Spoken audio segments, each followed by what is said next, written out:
Yeah, she's got some nice long hair. Welcome back to the Unbearable Sports Podcast. I'm your host, Brad Barron. Joining me is my partner in crime, Mr. Johnny PayPal, coming back for a preview show like it was back in the olden days. So really excited out there. Make sure to like and subscribe if you're watching out there on YouTube. If you're listening to us, make sure to rate 5 stars. We continue to raise money for charity with the Thorn organization. So every 5-star rating in Apple Podcast will donate an extra $1 and donate 20% of what we make with the show over to that organization.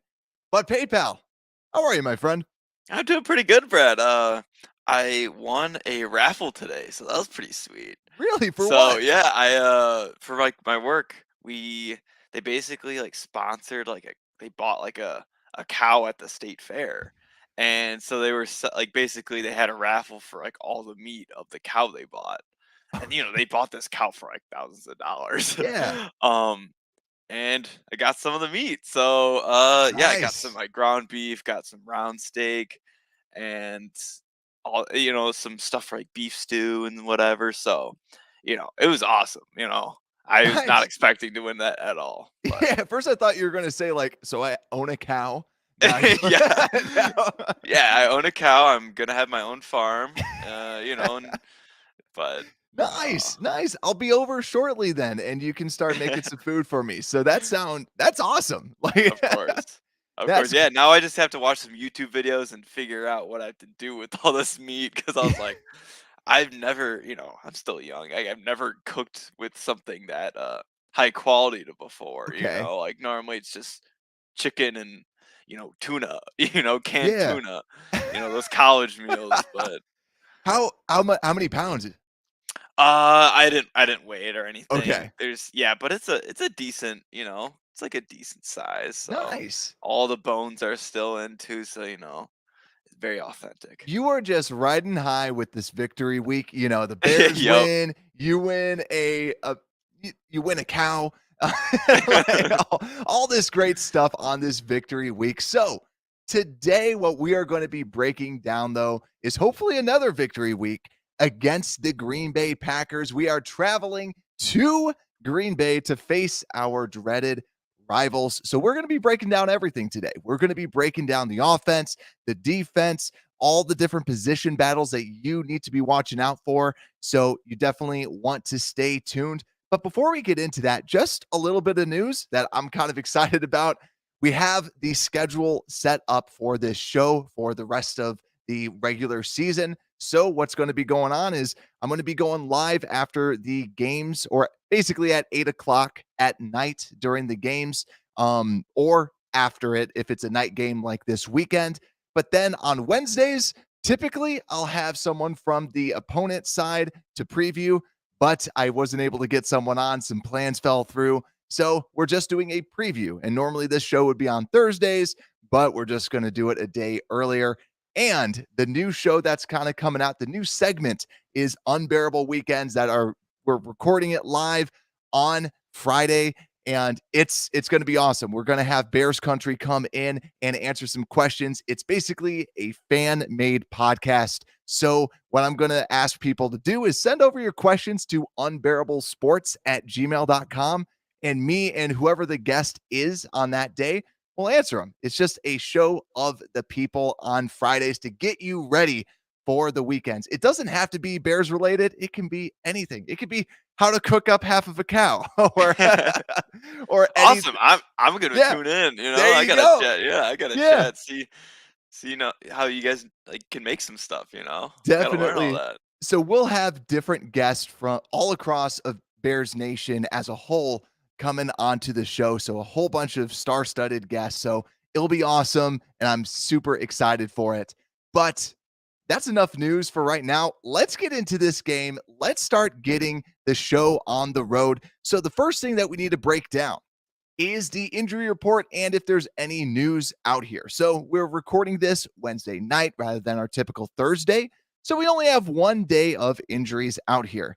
The only people on this list, Bayless Jones Jr., again with the hamstring, was limited on Wednesday's practice, and Riley Reef was limited on Wednesday's practice as well. Lucas Patrick, it's still, still not shown on the injury report. We just have to monitor this week. Is he going to get the cast off so he can play that center? He was listed as a captain, though, today. So chances are he's going to be playing a lot. I'm hoping that it's at the center position, not at guard. PayPal, anything stand out for you with this injury report? Yeah, it's just the Velus Jones Jr. I hope he can come back. I mean, he just looked so dangerous in the preseason, and I just would love to see him kind of.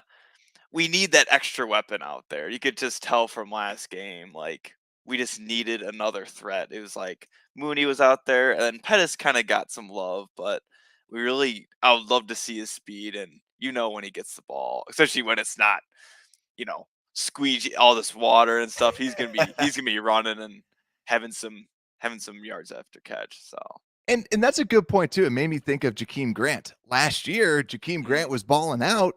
Pure speed guy, was able to blow past a lot of these Packer defenders. Having someone fast like Avalis Jones would be very helpful to have in the return game, and like you said, in the offense too. So something for us to at least monitor. But yet again, this is another week, and I'm totally fine with this, that the storylines of injuries are on the opposite side. So the Packers report, very gross looking for those that are looking on on YouTube. They don't have a cool graphics person like we do from the Bears side. So this is going to be the thing to watch. David Bakhtiari, starting all-pro left tackle, was limited today on Wednesday, and Elton Jenkins was limited as well today. Alan Lazard, their quote unquote wide receiver one, was limited today as well. And John Runyon did not participate because of a concussion. He plays guard. Quay Walker and Keeson Nixon were all full participants today after getting nicked up in the last game. And Jake Hansen was a guard center, was a full participant today for the Packers. But really, the people for us to watch, Elton Jenkins, Alan Lazard, David Bakhtiari. Now, PayPal, you were saying that you were listening to some Packers shows. Did you hear anything about their feelings on Bakhtiari, Jenkins, and Lazard for this game?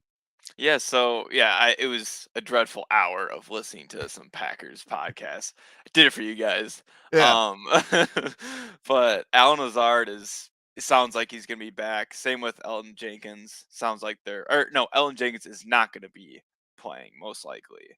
They kind of have him as like doubtful.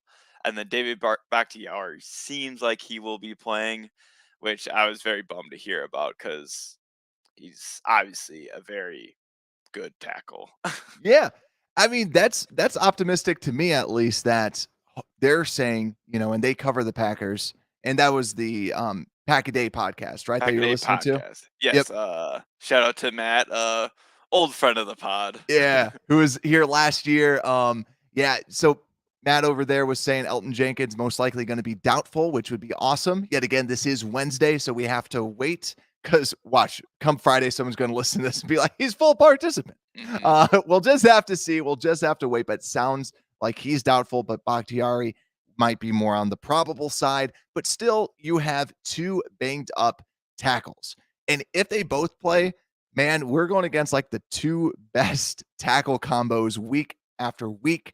So Dominique Robinson, hopefully he can continue to do his thing. So next, what we're going to be breaking down now, actually a little bit on the news side as well. I don't have a screen for this, but Thomas Graham Jr., we have to pour one out for TG2. Got scooped up by the Cleveland Browns. So PayPal, I know he was your boy. And how you feeling? I was gonna buy a jersey. I'm glad I did it. I remember after last year, I was like, maybe I should just buy one because I was so optimistic about him and just becoming this star slot guy that we would get. Because I mean, we just haven't had a good slot, and then we found Kyler Gordon, um, and we didn't protect him. In the practice squad, uh, we probably knew someone was gonna scoop him up because he did well, but yeah. I'm sad. I'm distraught because I could see he had some potential in him. Yeah, sad days, right? Like, and especially because here's the guy that was your starting corner in the OTAs. He gets banged up, then all of a sudden we don't see him. He did not play in training camp. When we were there, he wasn't there. He practically just never played. And it's crazy though, because we had Tavon Young and we had Thomas Graham and we felt good with the corners. Now it's a little bit more uneasy because here's two people that were supposed to be contributors. One's out for the season and one is gone. So it just kind of puts a sour taste in your mouth, but we'll see what we're able to do at the corner position. Like he wasn't going to be able to play much. But also the other big piece of news, Alex Leatherwood, our guard slash tackle, has mono. He's got the kissing disease. He's no longer going to be on the roster for the next 4 weeks. He's going to be out for about a month so that he can kind of nurse it back to health. But in the interim, we signed Schofield back. So Michael Schofield is back, that guard. And so it seemed like they didn't like him, but maybe they didn't like him that much, or like they still liked him a little bit to at least bring him back. I think it's a good signing overall because you have a veteran presence that can come in and play. And honestly, it might be really good because you like what Leatherwood could be in the future. And you kind of buy an extra 4 weeks. You bring in a vet that chances are plays better than a Leatherwood, and you have him as your backup. So I think it's honestly, I don't know about you, PayPal, but I kind of felt like this was a odd win. Yeah, I just think I think it's just kind of have a signing, kind of like what you're saying, just having a veteran kind of in there for 4 weeks. And yeah, I think as a win too, because I mean, I don't think we were ever gonna play Leatherwood. Yeah. It was just kind of yeah, just kind of have him in IR and just kind of be like, get mono. Yeah. um, but I mean, I guess you kinda I don't know if he can really develop, obviously, now that he has mono, which is kind of the bummer for me, is, True. like, these 4 weeks he's not able to develop, he's extra fatigued, very tired, can't really do all that physical stuff, so hopefully, you know, he gets well soon. Yeah, sounds good. And also for those, I don't know if anyone else is seeing this, you're glitching out a little bit. I don't know if it's the meat, maybe you have too much meat Oh, over there, man. and it's causing interference or something. I know you had some people tearing up the yard today, so maybe they nicked a internet line or something. But so let's move on though. Next thing, because typically when we start up, we just want to go through what this team has lost, what this team has gained. So breaking down the Packers, some key losses. Everybody knows this first one. Devontae Adams, star wide receiver, they traded away. Then Zadarius Smith, who's now on the Vikings. They released him because of cap concerns. Billy Turner, their right tackle, was also released, who was kind of a backup starter. Like, I think he was more truly the starter, but then sometimes would be backup, just was frequently injured.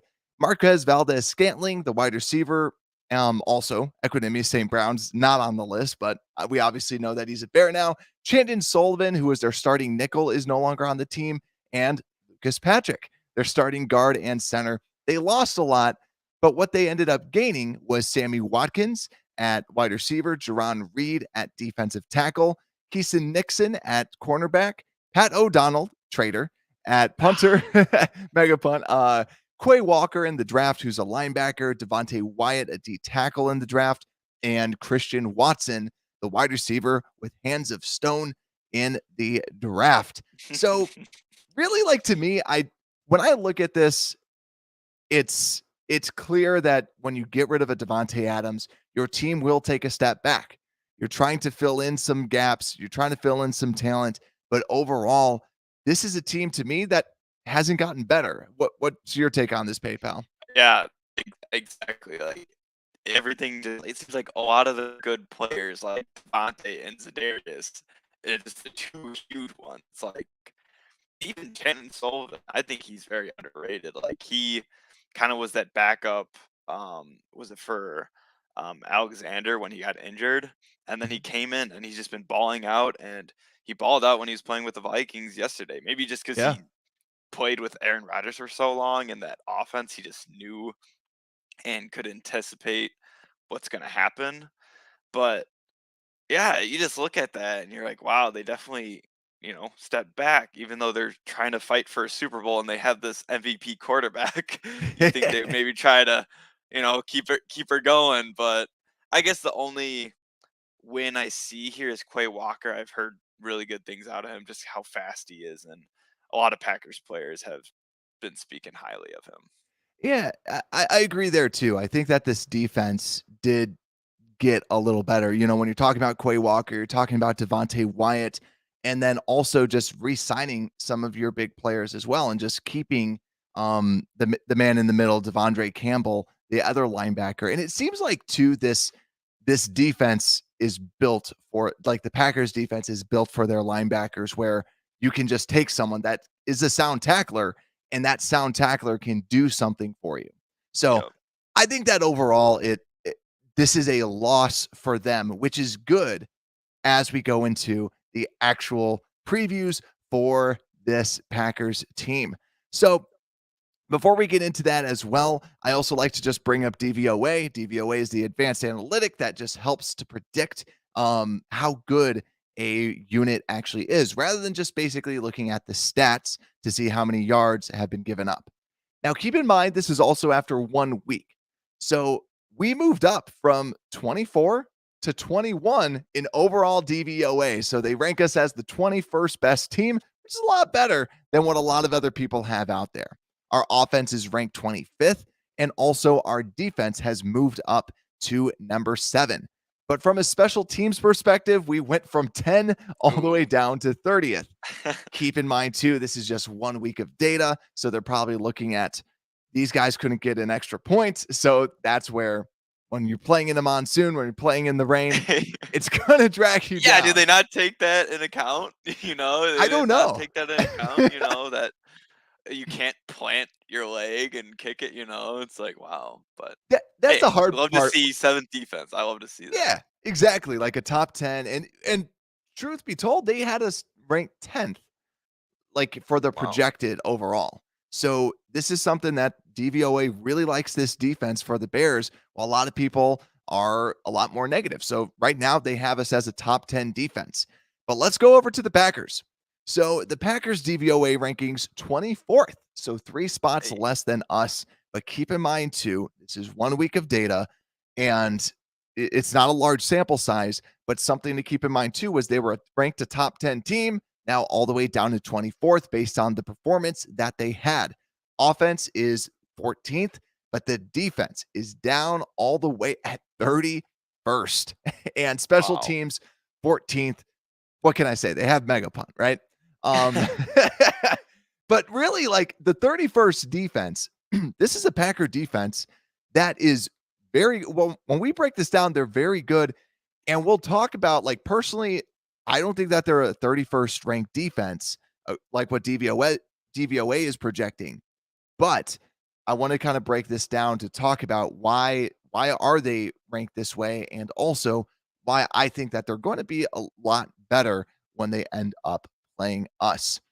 So let's actually break this down. So first, we're going to be breaking down the Bears defense versus this Packers offense. So to start things off, PayPal, you have the run defense. I mean, the run offense or run defense for the Bears versus the Packers run offense. Yeah. So this we're just starting off with the scariest thing, I think, of the entire game. And what I think could be the game changer is, their run offense against our run defense. Aaron Jones and AJ Dillon, I mean, they had a fabulous week 1. Just Aaron Jones, 9.8 average for his for running. Jeez. He had 5 carries for 49 yards. AJ Dillon had 10 carries for 45 yards. And I mean, they're even doing stuff in the backfield. AJ Dillon had 5 receptions, 46 yards. And I don't really think of AJ Dillon as a receiver, but those guys just had me kinda scared. And Aaron Rodgers was even saying they did not use them enough. I mean, they only had 50 carries. Um, so the Bears defense, and kind of how they kind of acted with Trey Lance and that run heavy offense of the 49ers, they were kind of, averaging like around 6.5 yards against us. So against this, also, I think it's gonna be a run heavy offense today or on Sunday. Kind of scares me, Brad. Kind of scares me. Yeah. So, yeah, I feel this is the thing that scares me because we saw this, like you were saying, this is a very good running attack, two-headed monster for sure. And we saw what a good running attack can do with the 49ers. When they had Elijah Mitchell back there, Elijah Mitchell was doing well. Yeah, it's a water game and you can throw some of the stuff out, but that's something that I'm still a little bit nervous about is when you have a Nicholas Morrow that's not the biggest of guys. He's fast, but we just need to make sure that we're getting to him, that we're attacking because I could see them just trying to run on us, to be honest with you. Mhm. Yeah, Is there it's just there's just we didn't show like any signs of, like really physical like stopping them. And I heard one of the reasons is with our defense with Matt Eberflus defense is in play action is instead of, normally you're just supposed to kind of pursue the play action as a linebacker, you're supposed to kind of take a few steps in to see if it is a run or not. With the Mhm. Matt Eberflus defense, you kind of just shuffle to the side rather than commit, just so then you don't get beaten over the top if it is a pass or if it is the play action. So I think that's another reason why maybe we see these 6 yard averages instead of like a 4, and kind of scares me when you got this big back like AJ Dillon and this shifty guy like Aaron Jones. Yeah, and exactly, like, this to me definitely scares me the most where yeah, like, you just don't know what's gonna happen, you don't know how much that they're gonna try and plow you over and everything. I get I'm nervous about this, and I'm hoping because the 49ers are built on the run. The 49ers have this scheme down to a science, so I'm hoping that we can do a little bit better, and also, another thing to think about too, Roquan Smith, I know that, like, the PFF grade also says that he was terrible, one of the worst linebackers, 28.5, which is just god awful. Um, but honestly, rewatching the film, he wasn't that good in the first. He was actually really bad in the first half, like really bad. Yeah. And then he kind of came to his own and started going to the ball a little bit more. But still, like it's just hopefully it's just those reps at a new position and a new defense that he's just getting used to while everyone else had these reps. I think that I'm hoping that now since he's getting more reps with the team, he should hopefully be able to do something out there. But PayPal, any other points on this running attack, or are you going to go to who has the edge? Yeah, I think we all know who's gonna have the edge. Um, yeah, you just kind of hope. I think Jaquan Brisker is one of those guys, and Eddie Jackson. They've been playing really well. I mean, last game they played great. And Jaquan Brisker had that amazing tackle for a loss. In the red zone, and he just can predict stuff like that, which is amazing from a first year. Yeah. And so those are the two guys I'm really like hopeful to maybe stop this running game, and maybe we see a lot more of that 4-3 instead of that nickel. Um, but yeah, I completely agree. Like it's so ironic that we're paying. And I was just thinking about it. It's so ironic that we don't have to worry about Aaron Rodgers, but we have to worry about this running game. but but yeah, Brad, I gotta say, advantage to the Packers. Sadly, we're starting off in a bad note, and Yeah. advantage to the Packers in the No, running game. I get that. And I think too, one thing that I I stand by, Brisker has missed a handful of tackles. He makes the explosive plays, but he's missed a lot of tackles. If you go back and watch it, there's a couple tackles that he needed to make in his first preseason game, in the first regular season game. I love him to death, but he just needs to make sure that he can wrap up, make these tackles, especially against these running backs.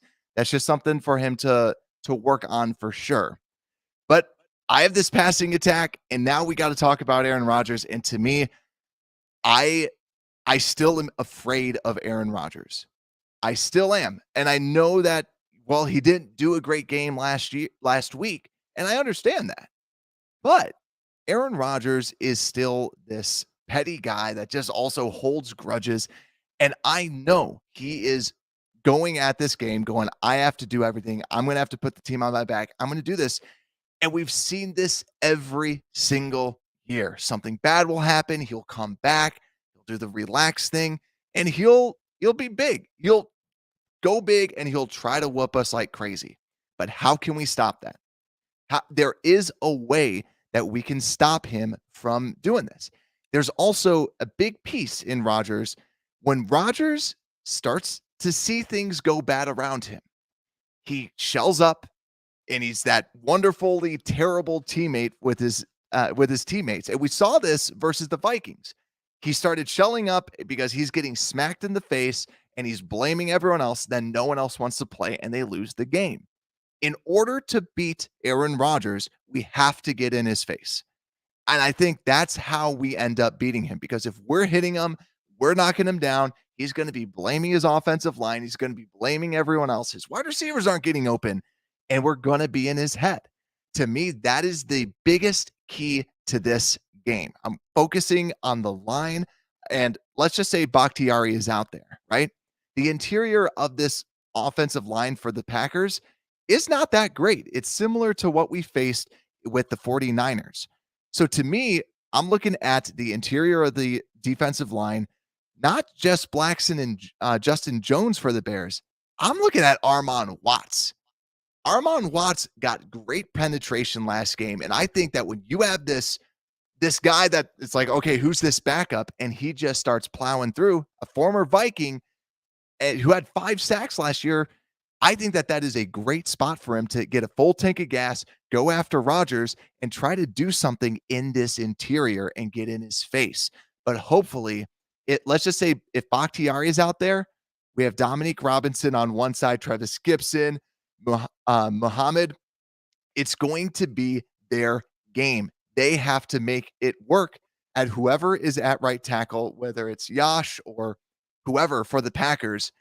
That is my key to this victory, is getting pressure. I completely agree, Brad. I'm so glad you said that, because that's what I was going to say too. Because I mean, I think that's just how we won even last game too. It's like Yeah. we kind of had these edges, especially Dominique Robinson, just create all this havoc in the backfield, and it just kind of, yeah, like you were saying, it just gets in the quarterback's head. And to be honest, I think this offensive line might be worse than the 49ers. So I think we could be kind of optimistic. Maybe we'll see, but I'm pretty optimistic about just how this defense is going to play. And we really didn't have to blitz at all. I think we were one of the lowest blitzing teams last week. I don't Yeah. think we blitzed once. I think that was the stat, that 0 blitzes for us. Yeah, and it's like we were still able to generate a lot of pressure. So hopefully we can do that again, and maybe we will blitz. But I think I agree, Brad. Just get pressure on Aaron Rodgers, get in his head.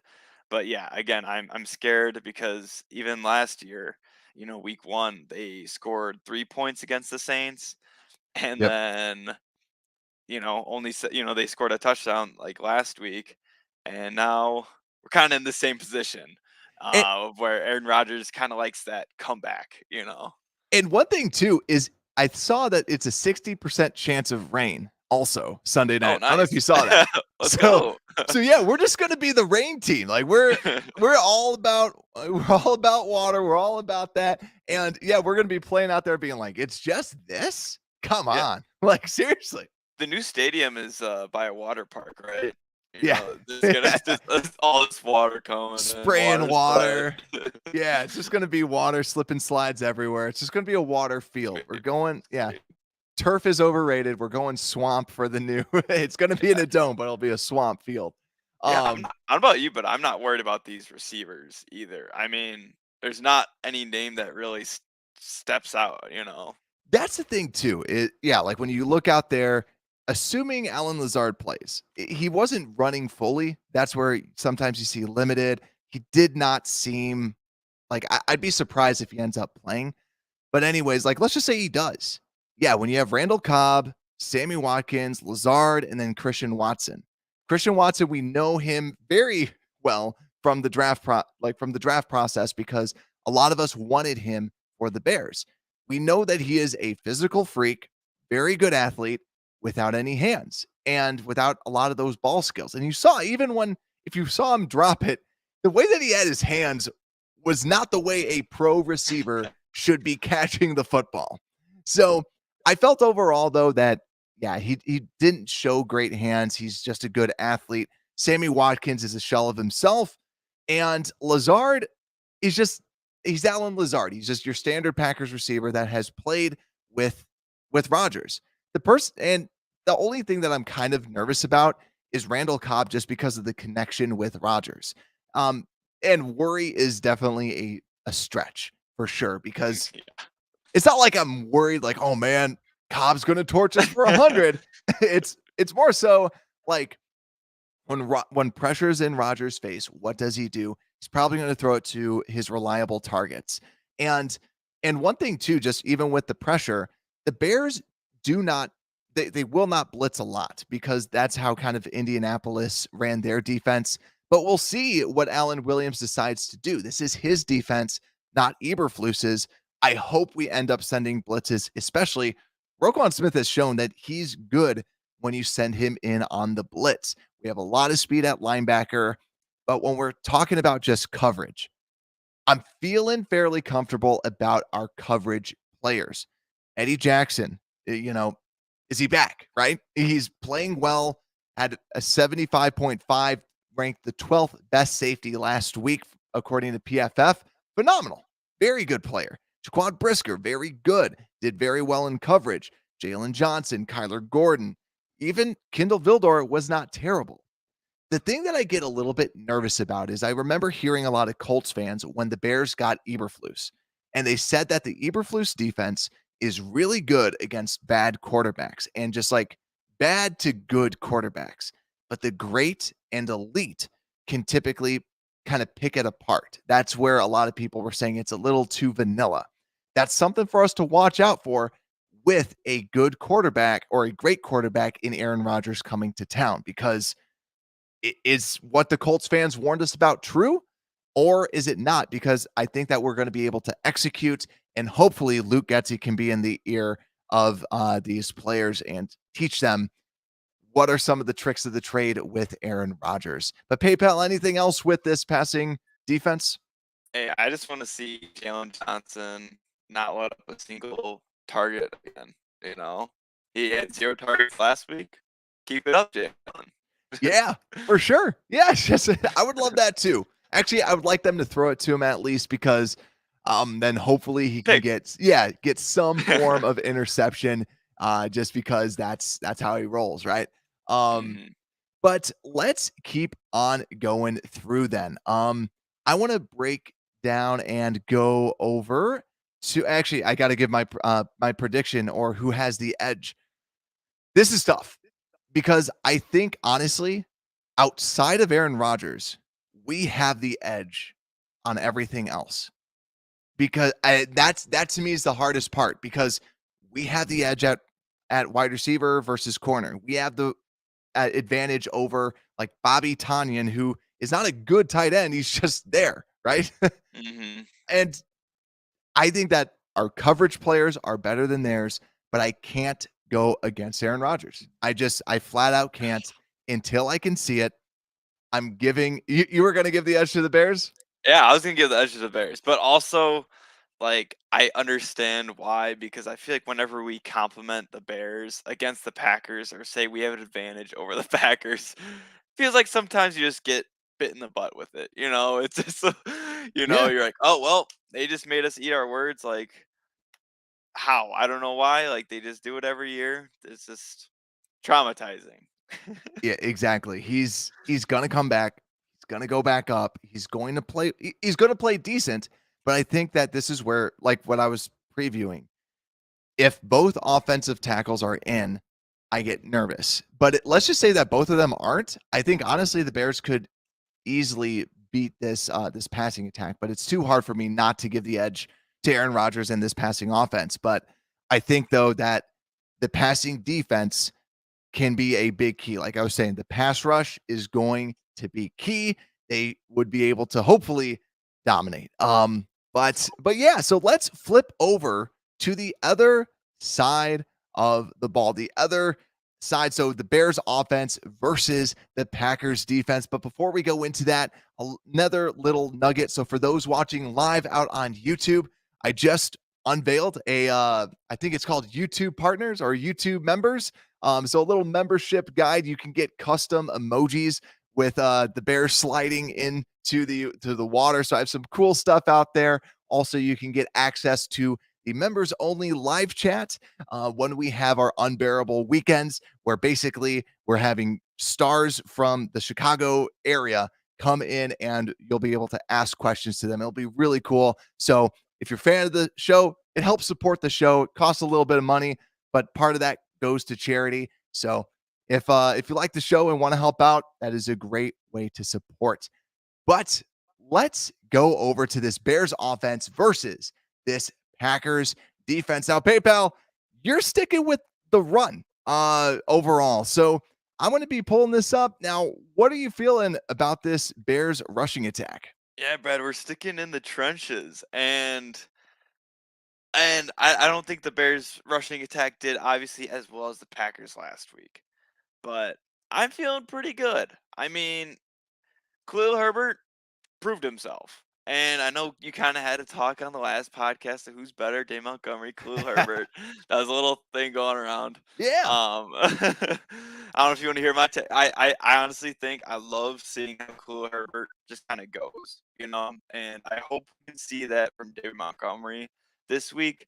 I kind of rewatched the game, and just a lot of the plays, he's just kind of shifting too much behind the line. And it's like you kind of wish he just kind of went through the gaps, and when you kind of do those shifting, the defense can get there, and it's only like a split second, but football's just so fast, you just got to go. But I expect us to see a lot more carries from Justin Fields, a lot more design runs. I think we only had 5 runs against the 49ers, even though Justin Fields had 11 carries. That just shows how much he was just running for his life that game.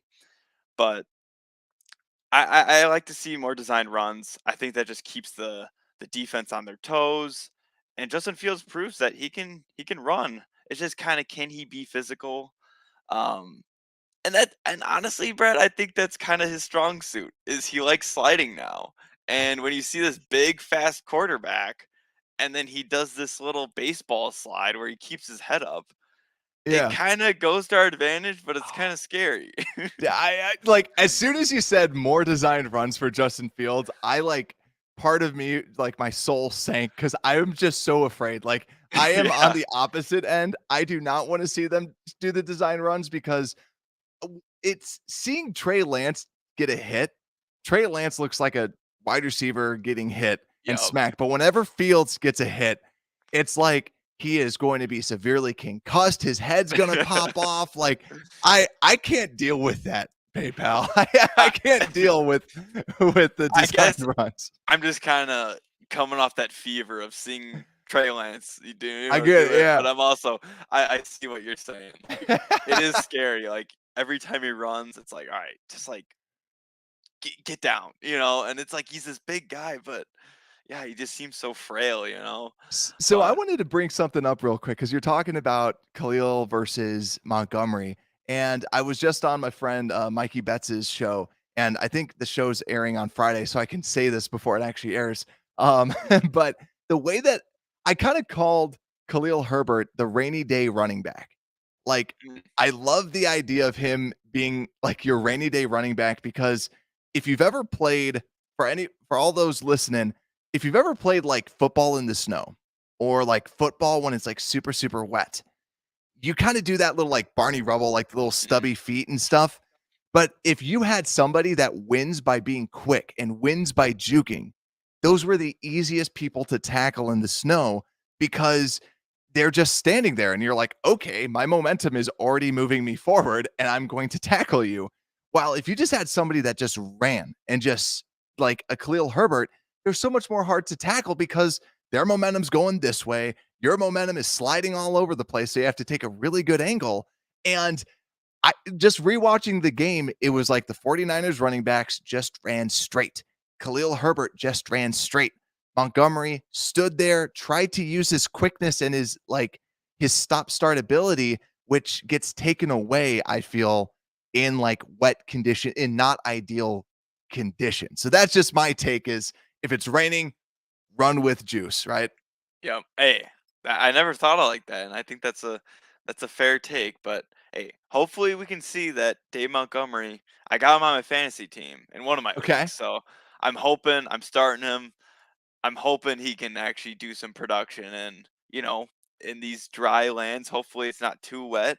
60% chance he can actually Yeah. do some running because I think we really need to take some pressure off of Justin Fields, and not too much because I do think he's ready for the big moment. Being in Lambeau, we'll see if he can kind of handle all that pressure. But just in case, we should have Montgomery back there and help him ease the pressure a little bit.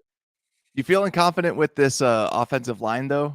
From the running perspective going against the Packers defense? Yeah, I mean they all been doing really well. I think Teven Jenkins, we'll see if he does play. Obviously, I think that's going to help a lot. Um, but yeah, this front seven's still pretty scary when you think of it. Rashawn Gary, Kenny Clark, they all had amazing years last year, but will they keep it up? Um, they still let up 4.5 yards to Dalvin Cook and is it Madison, I think his last name Yeah, is for Madison. the Viking. Yeah, it's Madison.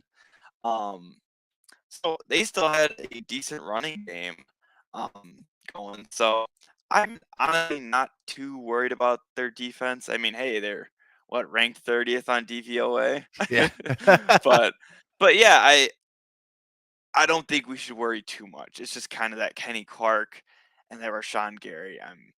I'm kind of worried about Preston Smith. Not too much. But maybe, Walker, we should probably be a little worried on the outside. But again, like our receivers, I feel like we picked them up for this run blocking or this run heavy type of offense. Byron Pringle, one of the best, the best run blocker. I don't know if you saw some of his blocks in the game, and he just like will take on linebackers like it's nothing. And same with our backup tight end, Yeah, Ryan Griffin. He was doing Ryan well. Griffin. Yeah, I saw him last take on a defensive lineman all by himself in the passing game. Like, I think that's kind of why he kind of saw more reps than that. Um, but I love how these wide receivers have been blocking. Hopefully, we can kind of get on the outside a little bit more, and hopefully, Montgomery can show his shiftiness, out there. Yeah, we shall see. But honestly, like you were saying it with the defense though, overall, I think that Preston Smith is bound to regress. He had like a all of a Hmm. sudden an amazing year last year, and now he's kind of showing that signs of regression.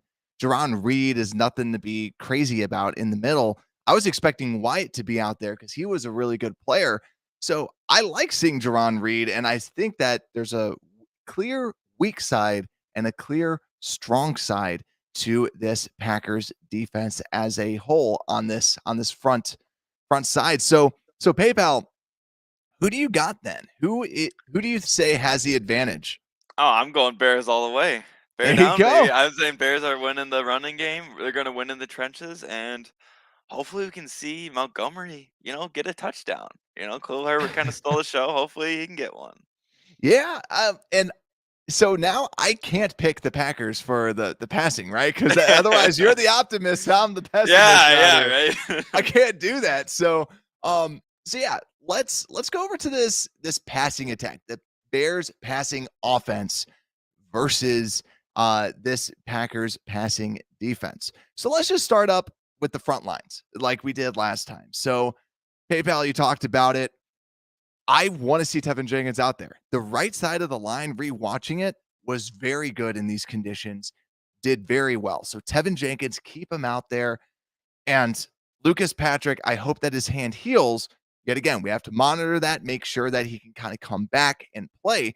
With a healed hand, this is a good offensive line. You have Cody Whitehair, Lucas Patrick, Teven Jenkins, Larry Borum. I purposely waited for Braxton Jones at the end.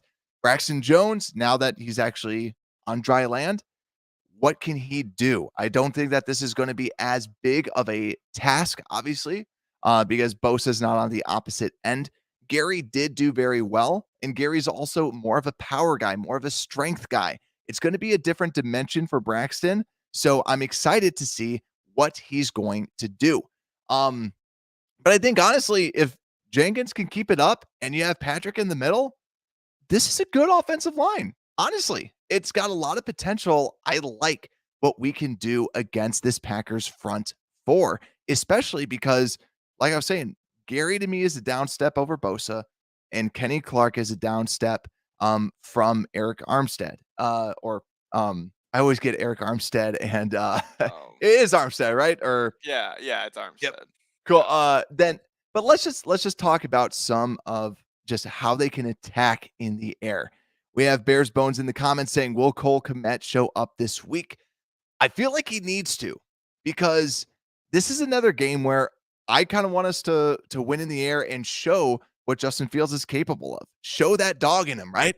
Like, have him demonstrate what he's capable of, because this is a good secondary, and maybe you're running the ball, but just try and get some easy plays out of him, and maybe try and be more field manager. While last time he had to just take the game over. So PayPal, hopefully you're right, and they can win the game on the run, and that running game is we're able to attack them, just like what the 49ers used to always do with the Packers and still do, is just you dominate on the run, and then because of that, it can then open up some easier stuff with the pass. But looking at these wide receivers, EQ St. Brown, he's going to be seeking blood. Darnell Mooney, Byron Pringle, but also Dante Pettis is a legit person to bring up in this wide receiving group. He's been a good player for us. He's been solid. Does he take snaps away from EQ St. Brown? That's kind of my question. But honestly, I think it's more so taking it away from Byron Pringle. I think overall, though, too, maybe this is where you start to see, I was going to say maybe you start to see the Mooney show, but I think because of Jair, I could see Jair ultimately being placed on him, especially. Did you hear what Jair Alexander had to say about his teammates? No, I did not. He basically just called out his teammates, and he's like, it wouldn't have happened if I was on him. And it's like, wow.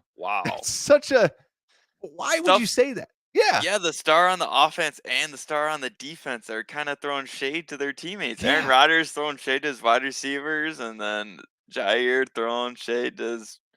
Hey, what happened on the Bears? What happened with Eberflus? This is a good team. We're a team. Yeah, we're team players, Everyone's all about team. Yeah. But one thing too, though, because for those that are watching out there, you can see the PFF grades. Darnell Savage and Adrian Amos had two of the worst grades last week. I fully expect them to kind of get back to a playable level. You can't expect these two safeties that are, really good in this league and have multiple years under their belt being good safeties to be that terrible like they were last time. So I think that this defense does rebound, not at that 31st level, because they have a lot of talent. Stokes isn't terrible.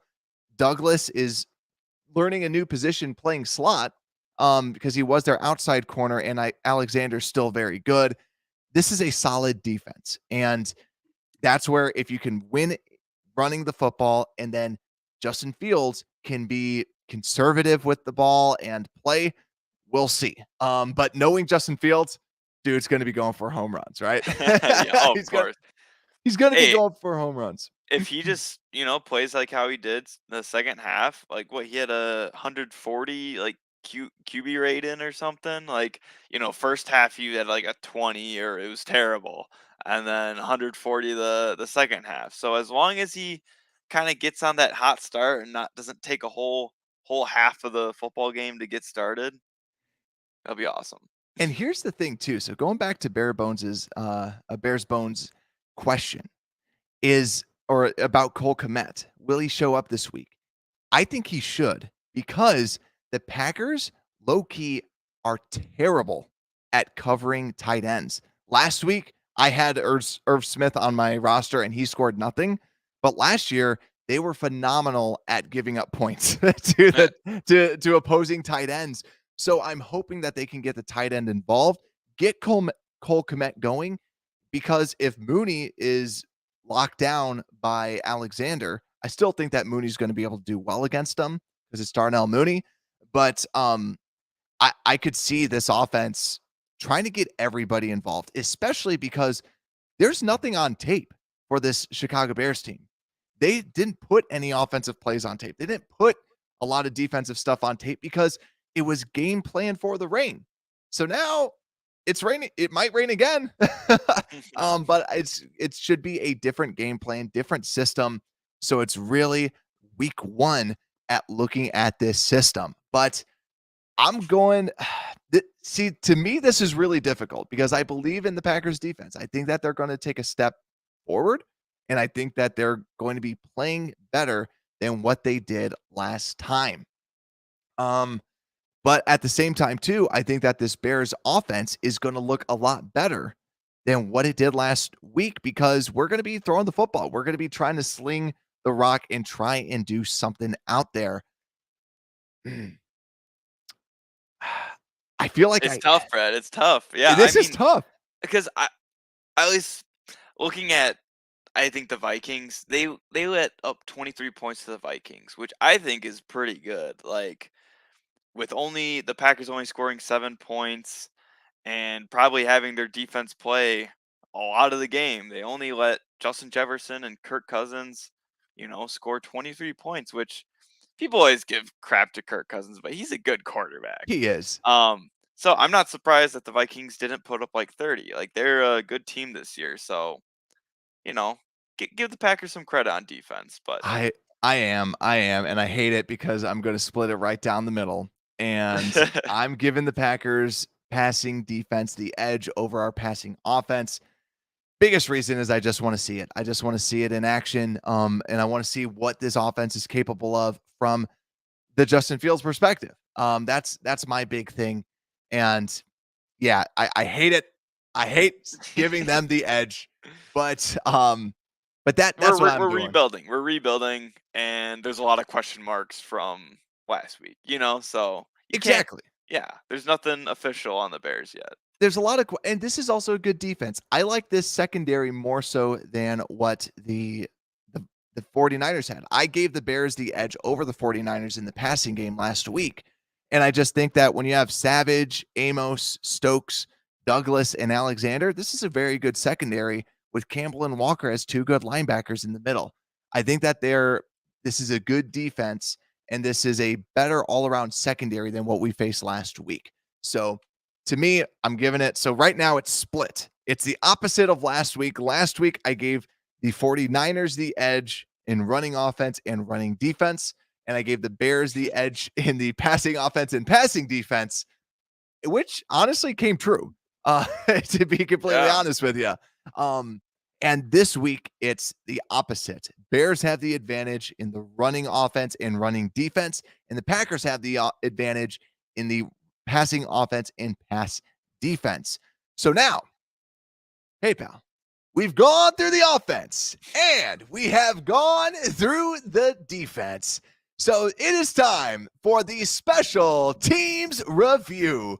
Hey, pal, do you have anything for this special teams review? Hey, I mean, hopefully we just don't miss any extra points this week. I think that's the key thing, and throwing no towels and wiping up the grass. I think we've learned that maybe you can just, take your shoe off and wipe your sock on it, or find something else on your jersey or something to wipe it up, rather than, or use your hand, anything. Just go with it. Just go with it. Yeah, it's the field. Like, deal with it. Yeah, don't worry so much about it. It seemed to me, I don't know if you felt this way, it seemed like Santos, because he's been outspoken about the field and he was outspoken about, this is the grass I want. And kicking is such a mental game. It just felt like he was almost in his own head a little bit. Like, yeah, thinking about all these things that could potentially go wrong. And yes, it was raining, it was bad. So I think that this week, yeah, I agree with you. I think that he comes back. Um, the only other thing that I have too is the mega punt revenge game. Honestly, mega punt, punting it, and he's going to see Trenton Gill. And I already like Trenton Gill more than mega punt. I I'm agree. just going to flat out Sadly, say it. he's not as he's not as like a this big beefy Yeah, guy. He's definitely got the punter look to him, Gil. But and the name, you're just kind of like, Gil over there. But it's yeah. he's doing great. He's doing really good things, and he doesn't seem like a rookie. I don't know about you. I just feel like he's very experienced. Yeah, and the name Trenton just screams you're a punter, right? Like it's like it's such a punter name. But yeah, like I am totally fine with Trenton Gill. I love what he's got. But yeah, the big thing that we got to be looking out for too is Velus Jones going to be playing? Because it's like Ebner show us something in the kick return. He showed us a little bit, but and kind of was able to break some tackles. But I think overall, though, I really want to see Bayless out there. Bayless is just Yeah. different when he returns. He's got different speed, and you can see that on display when he's out there playing. Anything else from the special team side? Yeah, I was gonna say that too. I mean, he definitely looks like a running back, and Velas looks like a wide receiver. He's just got that vertical speed, while Ebner's got that he's a lot more quick. He's not that top speed.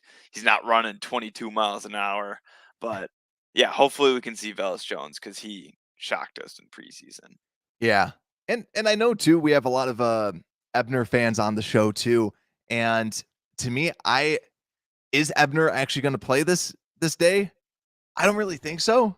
I think he's just going to be returning kicks. Maybe he comes in once or twice. I just don't see them being like, "All right, you can come in," especially since we haven't seen him being really able to run block, I mean, pass block at all, and he brings you something slightly different, but I feel like they're just gonna continue to go with your main 2 and not try to get cutesy and bring something else in.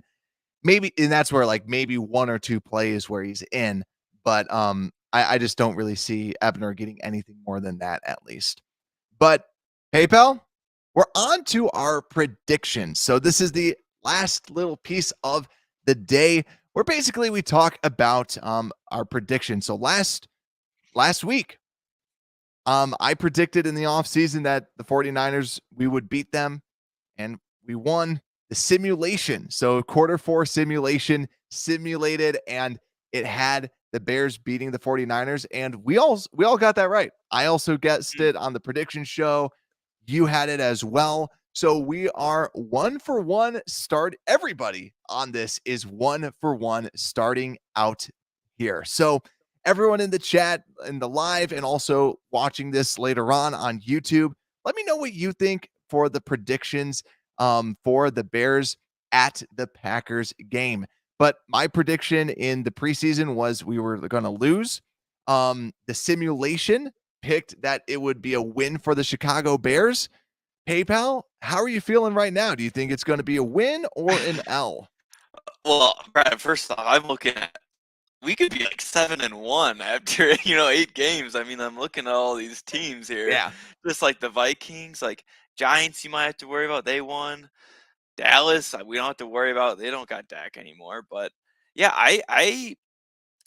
I'm feeling optimistic after last week. I'm riding that high, Brad. But I just had to be real, and I want to protect myself. If we lose, at least my prediction is right. And if I say if we win, then my prediction's wrong. And, I want to protect my emotions and my mental health. So I'm just gonna say that the Bears are gonna lose. I mean, just with how everything we're talking about, like we're it seems like we're gonna win, but then we're always in the back of our head. It's Aaron Rodgers.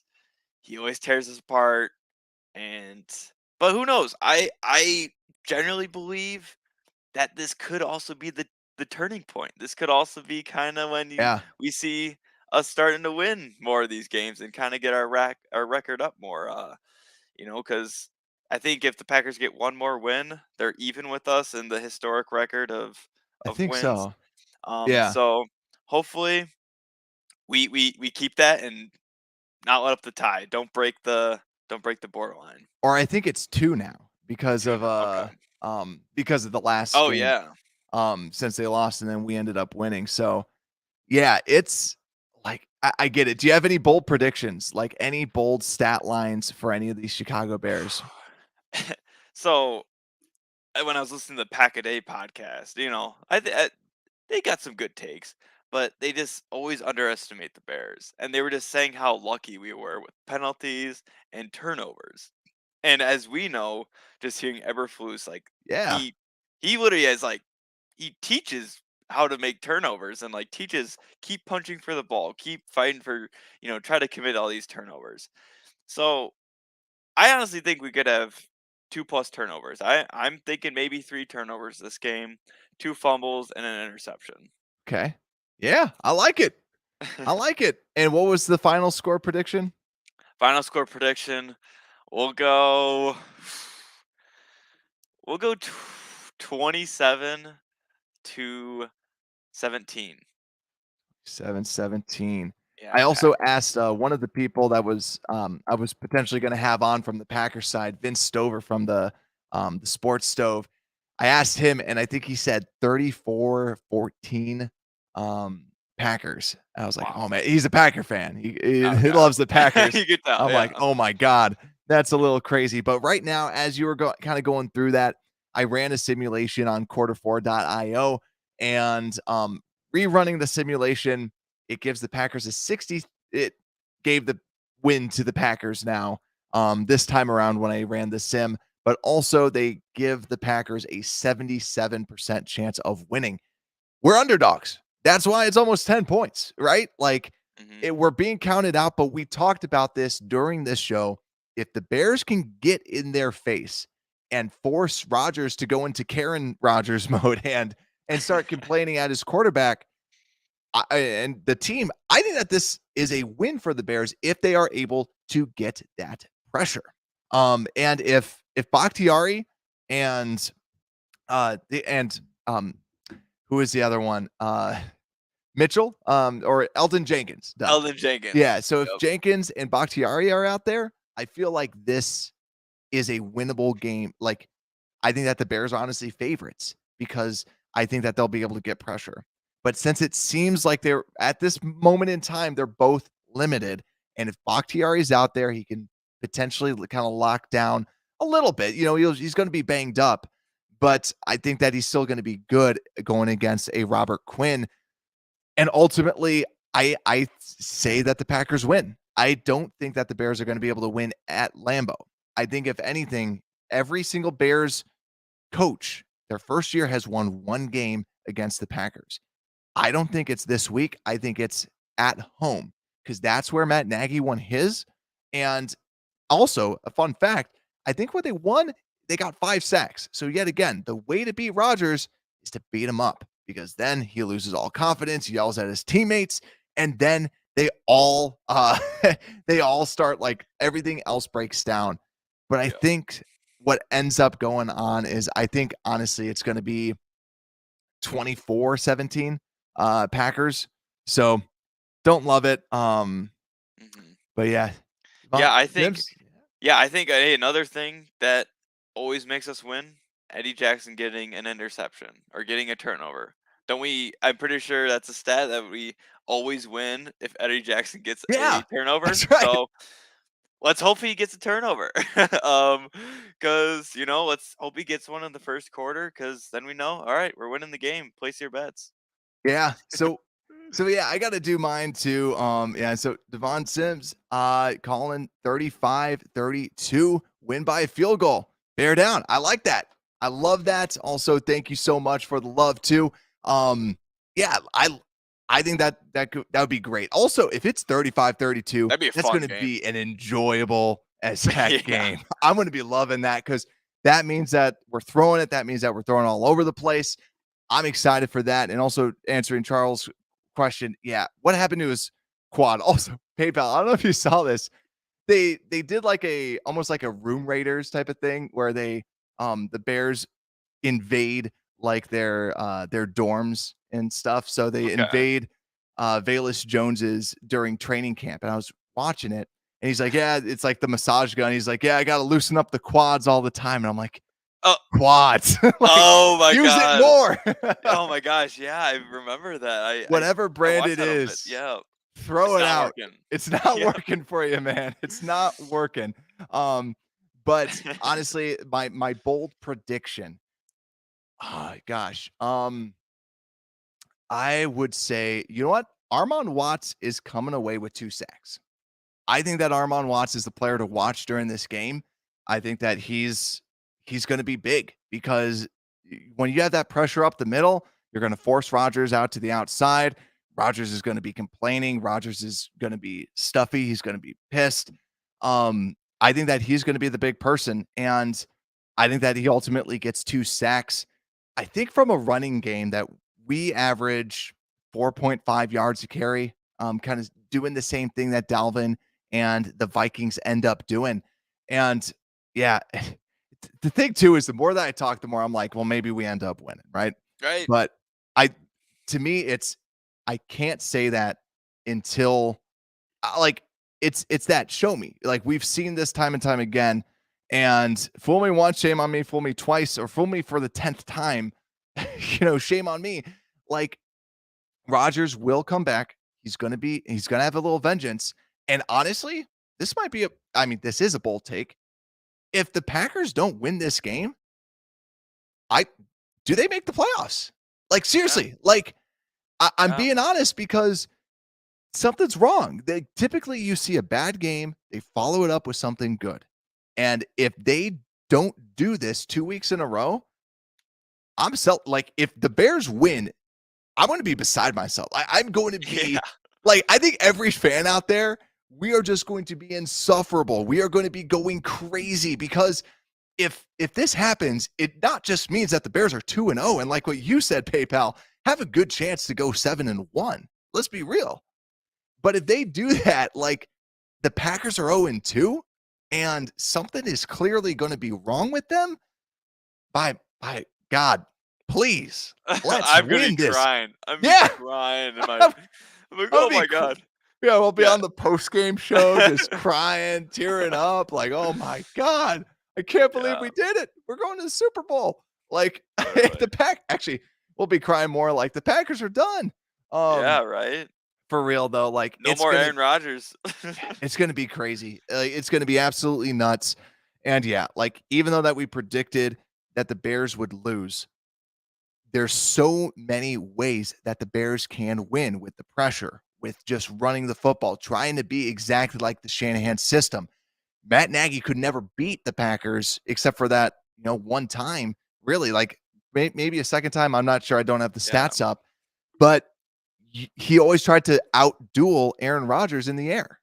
We need to beat them on the run. So I'm excited to see what we can do. But yeah, establish the hits principle, keep doing it, keep playing smart ball because you know that the Zebras out there are going to be the 12th man on the field for the Packers calling some penalties. So we need to be disciplined. We need to take the ball away because when we take the ball away and when we hit Rodgers in the mouth, we will win games. But everyone, thank you so much for popping on. Thank you, PayPal, for hopping on as well. You're going to be coming in every preview. So everybody show PayPal some love. He's going to be here every week. Typically, we record these on Thursdays, but like I was saying before, check out the membership, the YouTube membership stuff. With that, you'll be able to access our live chat for the new segment, Unbearable Weekends, where we have guests from all over the Bears Nation coming on the show. It's going to be a lot of fun. Make sure to send your questions that you have for us, unbearablesports@gmail.com, or just hit me up with a DM in Twitter, Instagram, Facebook, whatever social media platform you use the most. Send your questions, Bears related, not Bears related. We'll answer it live on the air and just kind of have some fun fan times. But ladies and gentlemen, I'm excited for Sunday night football. Hopefully we can get that dub. And Unbearable Sports Podcast, we're out.